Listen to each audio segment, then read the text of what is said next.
Director general BIS Pramod Tiwari ji, हमारे साथ जुड़े एमओएस श्री राव साहेब दानवे पाटिल जी, सभी सम्मान्य सांसदगण, secretary department of consumer affairs, अन्य सभी प्रतिनिधिगण,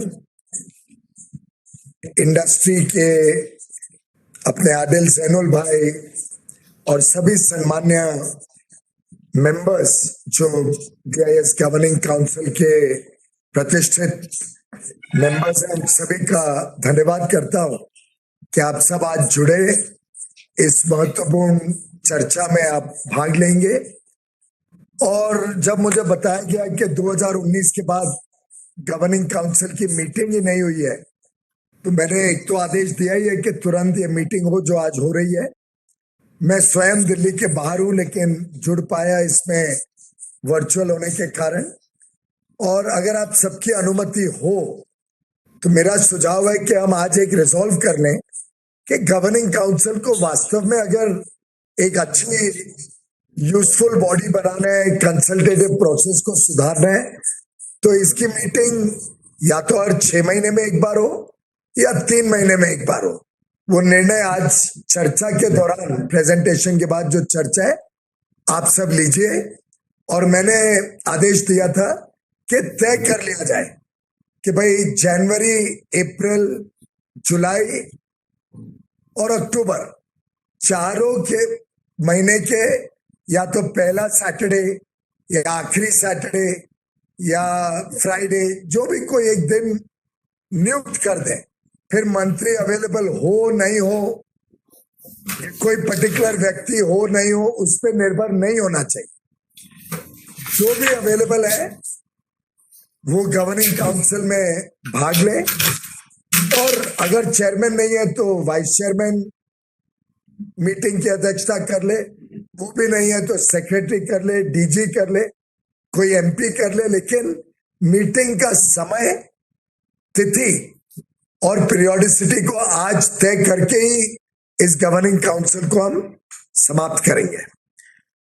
दूसरा, मैं समझता हूं कि प्रेजेंटेशंस को क्रिस्प, जैसे पहली प्रेजेंटेशन बड़ी अच्छी थी, बड़ी क्रिस्प थी, फोकस थी, वैसे ही अगली प्रेजेंटेशन को भी बड़ा आउटपुट ओरिएंटेड होना चाहिए। रेपिटेटिव चीजें नहीं चाहिए। आखिर अगर इतनी पीरियोडिसिटी से होगी तो सेम चीजें, उपलब्धियां, वो सब तो आप एक रिटन नोट में भेज दीजिए। अब राव साहब जुड़ गए हैं, राव साहब प्रेजेंटेशन के बाद आपका भाषण करेंगे। तभी कोई तकनीकी कारण से आप थे नहीं, अब मेरे बाद प्रेजेंटेशन है, उसके बाद आपका भाषण। तो मेरे हिसाब से रेपिटेटिव चीजें ना हो हर 3 महीने में।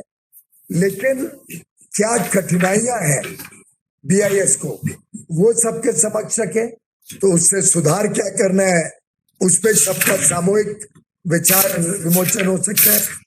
और आगे के सुधार के लिए चर्चा होनी चाहिए, विस्तार के लिए चर्चा होनी चाहिए। कुछ इंडस्ट्री की समस्या है, वो हमारे समक्ष गवर्निंग काउंसिल में आनी चाहिए। ये भी आज कुछ निर्णय लिए जाएंगे कि इमरजेंसी डिसीजंस के लिए कुछ पावर्स दिए जाएंगे डीजी को। वैसे तो क्योंकि इस साल में एक बार होती है, मैंने कहा है कि उसको सर्कुलेशन से अप्रूव कर लिया जाए और फिर गवर्निंग काउंसिल के समक्ष इंफॉर्मेशन के लिए या सबको जानकारी वापस आ जाए, उसके लिए रखा जाए। मैं समझता हूं हमें सबसे पहले तो एक तय करना चाहिए, जैसे माननीय प्रधानमंत्री जी ने स्पीड, स्किल और स्केल, ये 3 मापदंड देश के समक्ष रखे थे। एक चौथा मापदंड उसके साथ स्टैंडर्ड्स को जोड़ना चाहिए, और स्टैंडर्ड्स के काम में हमें स्पीड, स्किल और स्केल को जोड़ना चाहिए। तो 2 चीजें हो गई, स्पीड, स्किल और स्केल के साथ स्टैंडर्ड्स को भी एक बड़ा रूप दिया जाए देश भर में। महेश जी जैसा बता रहे थे, एक देश का कल्चर बदलने की आवश्यकता है। देश के कल्चर में स्टैंडर्ड आ जाना चाहिए। कोई सामान बनता है तो ऐसा ना हो कि ये सामान डोमेस्टिक मार्केट के लिए तो हल्का पुल्का चल जाएगा, या सरकारी खरीद के लिए है तो स्टैंडर्ड में कॉम्प्रोमाइज हो सकता है, विदेश में अमेरिका के लिए है तो अच्छा स्टैंडर्ड का माल जा रहा है, कोई छोटे मोटे देश के लिए जा रहा है कुछ भी माल चलेगा। ये कल्चर इस देश को बहुत भारी पड़ा है। अब इस कल्चर को बदलने की आवश्यकता है। देश में जो सामान बने वो एक अच्छी क्वालिटी का सामान बने, और क्वालिटी सुधारने में खर्चा पड़ता नहीं है, उल्टे मेरा तो मानना है खर्चा कम होता है अच्छी क्वालिटी का सामान बनाने में, वेस्टेज कम होती है। कंपनी का अच्छी क्वालिटी का सामान होता है तो कंपनी ग्रो कर पाती है, प्रोडक्टिविटी सुधार कर पाती है, क्योंकि स्टैंडर्ड तरीके से सामान बनता है।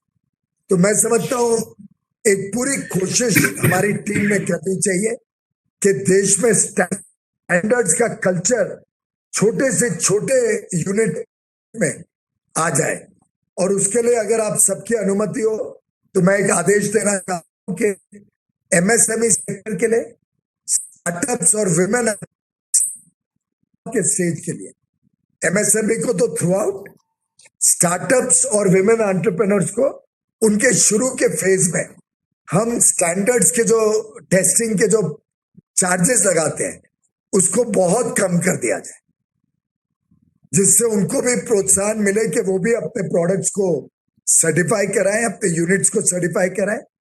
तो जो भी बीआईएस की चार्जेस है, लैब के टेस्टिंग चार्जेस है, उस सबको बहुत कम किया जाए। क्यूसीआई की भी कुछ लैब्स चलती हैं, या आप अलग अलग विभाग में जो लैब्स चलती हैं, सेक्रेटरी साहिबा आप जरा सबसे और कोशिश करें कि जैसे बीआईएस कम करता है और भी लैब्स डिफरेंशियल प्राइसिंग करें, एमएसएमई को प्रोत्साहन देने के लिए कि वो भी स्टैंडर्ड्स में जुड़े। दूसरा मैं चाहता हूं कि एक स्टडी की जाए, आदिल भाई आप भी इसमें हेल्प कर सकते हैं। आनंद गोयन का शायद आप फिकी से हैं या सीआईआई? नहीं, नहीं, I am not represent, I am since member on your I am a member on my own. संस्था कौन सी हमारे साथ कोई जुड़ी है क्या? सीआईआई, फिकी, एसोचैम? यस सर, एसोचैम है सर। Good morning. अच्छा, तो एसोचैम, आदिल जैनुल भाई और बीआईएस तीनों मिलके सर कंज्यूमर ऑर्गेनाइजेशन भी है सर कंज्यूमर ऑर्गेनाइजेशन भी है सर। क्या नाम है कंज्यूमर ऑर्गेनाइजेशन का? Sir it's based in Calcutta, भविष्य सोसाइटी सर। बहुत बढ़िया, तो आप भी इसमें जुड़ सकते हैं। आप चारों ने, पर इसको बहुत लंबा समय नहीं लगाना है, आप चारों ने स्टडी करना है कि देश में कहां कहां पर टेस्टिंग लैब्स का अभाव है, कहां पे कम है टेस्टिंग लैब्स, वहां पे पीआईएस कोई नई जमीन नहीं खरीदे, नई बिल्डिंग नहीं बनाए, कोई एग्जिस्टिंग सरकारी फैसिलिटी ढूंढे।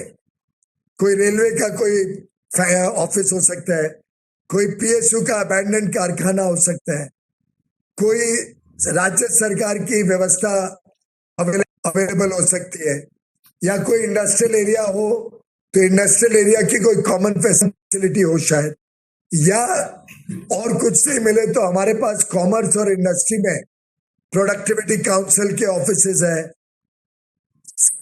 सरकार के पास अनाप शनाप जगहें पड़ी है जो यूटिलाइज अच्छी तरीके से नहीं होती है, किधर थोड़ी बहुत यूटिलाइज हो रही है, खाली पड़ी है, या बड़े बड़े दफ्तर है, 2000 फुट का एक ऑफिस है, 1000 फुट का एक ऑफिस है कोई व्यक्ति का, उनको कैसे कन्वर्ट करके उस एरिया में जो रेलेवेंट लैब की आवश्यकता है उसको हम वहां पे सेटअप करने का काम करें।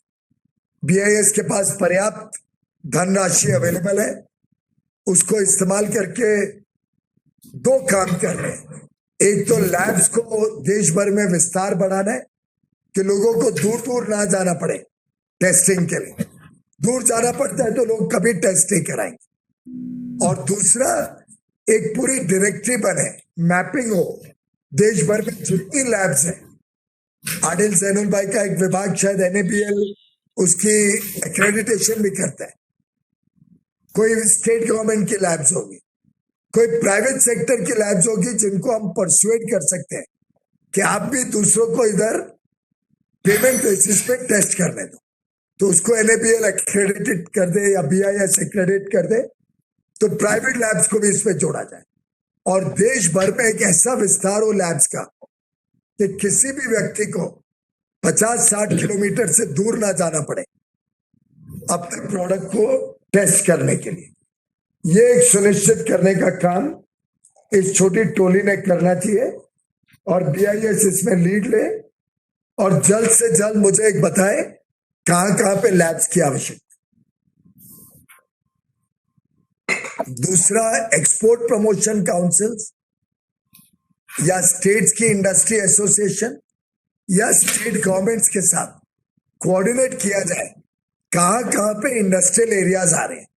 जैसे अभी इंडस्ट्री मिनिस्ट्री कई जगह पे इंडस्ट्रियल पार्क्स बना रही है, कई राज्य सरकार, हिमाचल बद्दी में चंडीगढ़ के पास एक मेडिकल डिवाइसेस पार्क बनाने जा रहे हैं, एक टॉयज क्लस्टर बनाने जा रहे हैं, एक फार्मा हैवी ड्रग पार्क बनाने जा रहे हैं, एक इलेक्ट्रिकल और इलेक्ट्रॉनिक इक्विपमेंट का पार्क बनाने जा रहे हैं। बड़ा एरिया उन्होंने तय किया है, वहां पे इंडस्ट्रियल प्रमोशन के लिए 3-3.5 एकड़ इस्तेमाल करेंगे। मैं आज पब्लिकली अगर डीजी मुझे परमिशन दे अभी तो मैं क्या अनाउंस कर सकता हूं कि मुझे लगता है हिमाचल में हमारी कोई लैब नहीं है और शायद बहुत ज्यादा लैब फैसिलिटीज होंगी भी नहीं। क्या मैं अनाउंस कर सकता हूं कि अभी BIS स्टडी करेगी और जो इंडस्ट्रीज यहाँ पे काम कर रही है उनको क्या क्या टेस्टिंग फैसिलिटी लगती है, उसकी एक state of the art modern lab Baddi में लगाएगी। राज्य सरकार में जगह की उपलब्धता करा दे। क्या लगता है डीजी, हम कर सकते हैं ऐसी अनाउंसमेंट? सर बिल्कुल कर सकते हैं सर। चंडीगढ़ में हमारी एक बहुत बड़ी लैब है सर। हाँ, हाँ, जिसमें सारी फैसिलिटीज हैं। जो प्रोडक्ट्स चंडीगढ़ में टेस्ट हो सकते हैं क्योंकि 50-60 किलोमीटर ही है, वो तो वहां हो जाए। और जो इनके स्पेसिफिक इंडस्ट्रियल एरिया की रिक्वायरमेंट के अगर चीजें हैं, उसके लिए सैटेलाइट आप बद्दी में लैब खोल सकते हैं तो लोगों को, जैसे अब टॉयज है, टॉयज में तो बड़े सिंपल इंस्ट्रूमेंट्स लगते हैं, इलेक्ट्रिकल इक्विपमेंट टेस्ट करने की बड़ी सिंपल इक्विपमेंट लगती है। हाँ, हो सकता है मेडिकल डिवाइस के लिए उनको शायद चंडीगढ़ में अवेलेबल हो, ऑलरेडी नहीं हो तो वो भी यहाँ पे बना लो। तो आप दोनों को स्टडी करके एक यहाँ पे लैब बनाने का, ऐसे ही पूरे देश में मैपिंग करके एक जाल बिछाया जाए लैबोरेटरीज का, और जहां ऑलरेडी अवेलेबल है डुप्लीकेट मत कर। अब इसका सेकंड पहलू ये रहना चाहिए, जो लैब्स BIS की चल रही हैं उन सब का गैप एनालिसिस कि क्या क्या इक्विपमेंट और वहां पे लगाएं तो ये लैब सेल्फ कंटेन्ड हो जाएगी और अधिक सुविधाएं दे पाएंगी छोटे MSME सेक्टर को या इंडस्ट्री को, और लोगों को दूर दूर नहीं जाना पड़ेगा। और हमारी अगर कोई इक्विपमेंट पुरानी हो गई है, नई मेजरिंग और टेस्टिंग इक्विपमेंट आ गई है, तो उसको वहां पे लगाने का प्रोग्राम किया जाए। इसमें DRDO और RDSO या रेलवेज, इनकी जहां जहां लैब्स है, इसको भी आप अपने अम्ब्रेला में ले लो। मुझे बताया गया और बड़ी प्रसन्नता हुई सुन के कि रेलवेज अपनी पूरी स्टैंडर्ड्स को BIS के साथ अब जोड़ रहा है। जो वन नेशन वन स्टैंडर्ड का जो कल्पना है माननीय प्रधानमंत्री जी की, उसको हमें साकार करना है, उसको सक्सेसफुली इम्प्लीमेंट करना है। और जैसे रेलवेज जुड़ रही है वैसे ही आप और जिसके अलग अलग टेस्टिंग स्टैंडर्ड्स हैं उसको भी BIS के साथ जोड़ने का काम और गति दें, ऐसा मेरा आपसे अनुरोध है। क्वालिटी कंट्रोल ऑर्डर्स भी बढ़ाने के लिए हमने काम शुरू किया है, जिससे कंपलसरी हो जाएगा और क्षेत्रों में कि लोगों ने स्टैंडर्ड के हिसाब से माल बनाना, सर्टिफाई कराना, तभी मार्केट में बेच सकते हैं। ये सेफ्टी के लिए भी जरूरी है, हेल्थ के लिए भी जरूरी है, और शायद CO FSSAI हमारे साथ जुड़े हुए हैं। आप अगर वीडियो चालू करें तो पता चलेगा वास्तव में जुड़े हुए हैं। साधारणतः एटलीस्ट बीच बीच में तो अपना वीडियो दिखा दीजिए जो जुड़े हैं, नहीं तो अभी पता ही नहीं चलता है कि आप ऑन करके बाहर चले गए हो कि कॉल में अभी भी हो, चाहे वो दर्पण है, चाहे डोका है, परवेज अहमद खान है, पता नहीं वीडियो क्यों ऑफ रखते हैं। वीडियो तो ऑन रह सकते हैं ना, तो मालूम तो पड़े कितना इंटरेस्ट है लोगों का इस गवर्निंग काउंसिल में। डीजी बीआईएस एक और चीज करेंगे, जो जो व्यक्ति कंटिन्यूअसली 2 या 3 मीटिंग के लिए नहीं आते हैं, 2 मीटिंग के लिए नहीं आए, उनको एक पत्र लिख दो कि आप रहना चाहते हैं कि नहीं रहना चाहते हैं governing council.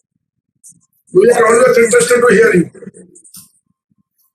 We are interested to hear you. तीसरी मीटिंग में भी कोई नहीं आता है तो उनको तुरंत निकाल दिया जाए गवर्निंग काउंसिल से। ये भी आप एक तरीका बना लो, तब लोग सीरियसली इंटरेस्ट देंगे आपके काम में। नहीं तो सब कहानियां बनाना लगते हैं कि मैं फलानी जगह बिजी हूँ, वहां बिजी हूँ। बहुत बिजी हो तो इसको छोड़ दो, कोई ऐसे लोग को लाओ जो इंटरेस्ट देते हैं बीआईएस के काम में। और सांसद भी है ना हमारे, शायद इलेक्टेड सांसद भी है बीआईएस में। हाँ सर, भोरा सिंह जी हैं सर, हमारे सदस्य हैं। नहीं वो तो आज सब है, मैं कह रहा हूं अगर कोई सांसद, कोई सीनियर ऑफिशियल्स भी रेगुलरली नहीं आते हैं तो उनको रिप्लेस कर दो। कोई यहाँ पे परमानेंट नहीं है, और जो कंट्रीब्यूट नहीं करते उसको होना ही नहीं चाहिए बीआईएस में, गवर्निंग काउंसिल में। ये मेरा सख्त मानना है, ठीक है। तो ये भी आप मॉनिटर करेंगे, अब attendance of all the members of BIS. फिर हमारे स्टैंडर्ड्स विश्व से कम नहीं होने चाहिए। अगर विश्व में स्टैंडर्ड्स जिस जिस चीज के लिए बने हैं, और हर एक चीज के लिए हमें नया स्टैंडर्ड नहीं बना रहे, कई चीजें तो विश्व स्तरीय बनना है भारत को, कोई स्टैंडर्ड्स यहाँ पे भी लगाए जा सकते हैं। और अगर बहुत डाइल्यूटेड स्टैंडर्ड्स है तो आप स्टैंडर्ड्स को अपग्रेड करिए। हमें एक इंटरनेशनल क्वालिटी का देश बनाना है भारत को। हल्का पुल्का यहाँ से स्टैंडर्ड का माल नहीं जाएगा किधर। अच्छी क्वालिटी का स्टैंडर्ड का माल भारत में भी बिकेगा, सरकार को भी बिकेगा और विदेश में भी जाएगा। तीनों, सरकार में कचरा नहीं आना चाहिए। और सभी राज्य सरकारों को मेरे ऑफिस से एक चिट्ठी जाए कि वो जो जो प्रोक्योरमेंट करते हैं उसमें भारत के स्टैंडर्ड्स को ही स्टिपुलेट करें। कोई विदेशी स्टैंडर्ड को स्टिपुलेट ना कोई पीएसयू करे, ना कोई भारत का सरकारी या राज्य सरकार करे। और कोई स्टैंडर्ड नहीं है तो तुरंत बीआईएस को बताया जाए, हम स्टैंडर्ड को सेट कर देंगे तुरंत। अगर कोई इंडस्ट्री ने डाइल्यूट करवा लिया स्टैंडर्ड, जैसे न्यूज प्रिंट का मालूम पड़ा था, उसको इंटरनेशनल स्टैंडर्ड पे लेके जाइए। मैं कई बार न्यूज़पेपर देखता हूं, हल्के फुल्के वो हाथ काला हो जाता है न्यूज प्रिंट के कारण। न्यूज प्रिंट हल्का होता है और उस पर प्रिंटिंग क्वालिटी भी खराब होती है। इन सब चीजों पे अभी हमने ध्यान देना है। आपको लगेगा मेरे पास लिखा हुआ बड़ा बढ़िया भाषण है, और उसमें से मैं कुछ नहीं पढ़ रहा हूं, क्योंकि वो तो सुन सुन के आप लोग भी परेशान हो गए होंगे अभी तक। तो इससे व्यवहारिकता की बातें हो, मेरे बात भी जो चर्चा हो, व्यवहारिक चर्चा हो, क्या क्या चीजों से देश को लाभ हो सकता है और बीआईएस अपना काम और अच्छा कर सकती है। हमारे स्टैंडर्ड्स पे कई बार भारत की इंडस्ट्री ऑब्जेक्ट करती है। मुझे बड़ा आश्चर्य होता है, क्योंकि ये स्टैंडर्ड से हम विदेश से जो कचरा माल आता है उसको भी रोक सकेंगे। उसको रोकेंगे तो भारत की इंडस्ट्री की मार्केट बढ़ेगी। तो मुझे लगता है कि जो भी इंडस्ट्री एसोसिएशन स्टैंडर्ड्स लगाने से रोकती है, उससे बातचीत करनी चाहिए, समझना चाहिए उनकी कठिनाई क्या है और उसको रिजॉल्व करना चाहिए। कई ऐसी एसोसिएशन में इंपोर्टर्स घुस गए जो चाहते नहीं है कि स्टैंडर्ड्स लगे, कि वो भारत में कचरा इंपोर्ट करना चाहते। उनसे हमें सावधान रहना पड़ेगा। तो कॉमर्स मिनिस्ट्री, इंडस्ट्री मिनिस्ट्री को भी अनुज ये मैसेज जाए कि जो भी लोग स्टैंडर्ड्स को अपोज करते हैं, उनकी अगर कठिनाई है तो रिजॉल्व करें, लेकिन अगर इंपोर्टर घुस गए तो उस बात में हमें नहीं आना है। डिजिटलाइजेशन का काफी कुछ आपने पहली प्रेजेंटेशन में बताया, उसको और अधिक बढ़ाना है। और जहां तक हो सके काम वर्चुअल हो, लेकिन फिजिकल इंस्पेक्शन को वर्चुअल मत करिए। कि व्यक्ति जाता है, चेक करता है, तो कई चीजें ध्यान में आती। साथ ही साथ देश भर में प्रचार हो, अगर कोई रिश्वत मांगे, स्टैंडर्ड से जुड़ा हुआ कोई भी व्यक्ति, PIS का हो, QCI का हो, प्राइवेट लैब का हो, कोई भी हो, वो देश के लिए इतनी हानिकारक चीज है कि उसकी तुरंत कंप्लेन होनी चाहिए, हाईएस्ट लेवल पे होनी चाहिए, DG लेवल पे या सेक्रेटरी या मेरे लेवल पे होनी चाहिए, और उस पर सख्त से सख्त कार्रवाई करने का हमें आश्वासन देना चाहिए। और जो कंप्लेन करे उसके ऊपर विक्टिमाइजेशन नहीं हो, उसका एक DG PIS आप एक चार्टर बनाइए, कस्टमर चार्टर। किसी का विक्टिमाइजेशन नहीं होना चाहिए जो विसल ब्लोअर बनता है। पता नहीं, आपने एक पिक्चर आई थी हिंदुस्तान, किसी ने देखी है क्या? कमल हसन की पिक्चर थी, डबल ट्रिपल रोल था।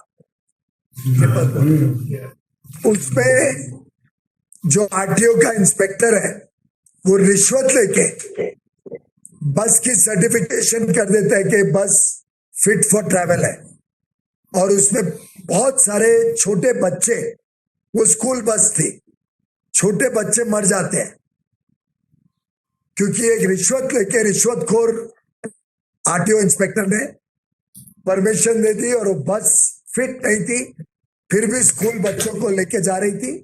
एक्सीडेंट होता है और बच्चे मरते हैं। हमारे स्टैंडर्ड्स का काम भी इसी प्रकार का है। अगर कोई रिश्वतखोर या रिश्वतखोरी करता है FSSAI में, QCI में, BIS में, वो देश का इतना हानि करता है। हमारा माल विदेश जाता है, वहां रिजेक्ट होता है, देश की इज्जत दांव पे लग जाती है। कोई व्यक्ति कोई फूड स्टफ या कुछ खाता है जिसपे स्टैंडर्ड का छप्पा है और वास्तव में पुअर क्वालिटी है, कितना नुकसान होता है।